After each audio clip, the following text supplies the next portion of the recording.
Le 8 septembre 2022, la reine Elisabeth II décédait à l'âge de 96 ans, après 70 ans de règne. La souveraine était notamment entourée de sa fille, la princesse Anne, et de son fils le désormais roi Charles III, au moment de sa mort. Ses petits-fils n'ont pas pu arriver à temps pour la voir une dernière fois. Des rumeurs suggéraient que le fils aîné de la reine avait demandé à Meghan Markle de laisser le prince Harry venir seul à Balmoral puisque la même chose avait été demandée à Kate Middleton.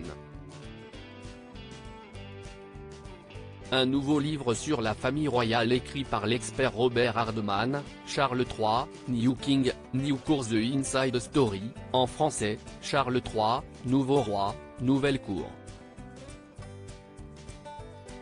Les coulisses de l'histoire, a révélé la raison pour laquelle l'ancienne actrice n'avait pu se rendre au chevet de la reine.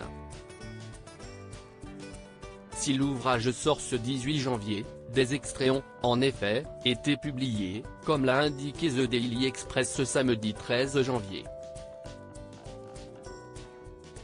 Comme Kate Middleton avait choisi de rester auprès de ses 3 enfants, les princes George et Louis et la princesse Charlotte, qui venaient de changer d'école, dire au prince Harry qu'il devait venir seul a été beaucoup plus simple pour son père.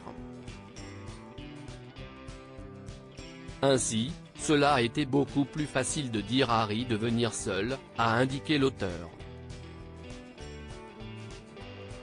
Meghan Markle, Trevor Angelson, Corey Vitiello, le prince Harry. Qui sont les hommes à avoir marqué sa vie?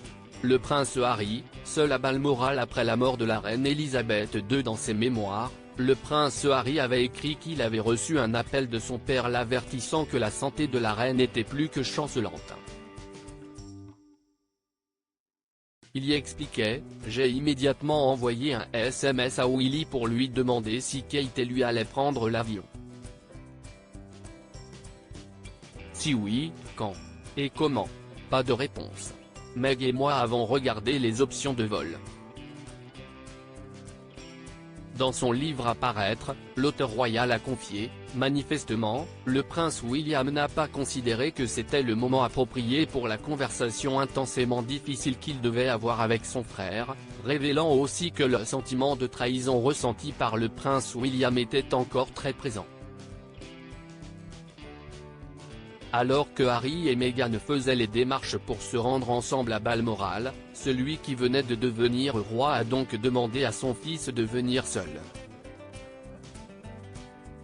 Un appel difficile pour l'époux de la reine Camilla qui a fini par dire à son cadet que Kate Middleton ne venait pas non plus. « Si est tout ce que tu avais à dire », lui aurait répondu Harry. Cette révélation a été faite après qu'un mémo historique, resté confidentiel jusqu'à présent, avait indiqué que les derniers instants de la reine s'étaient déroulés sans douleur, puisqu'elle a glissé dans son sommeil et ne s'est rendu compte de rien. Article écrit avec la collaboration de 6 médias Crédit Photo, Backgrid USA.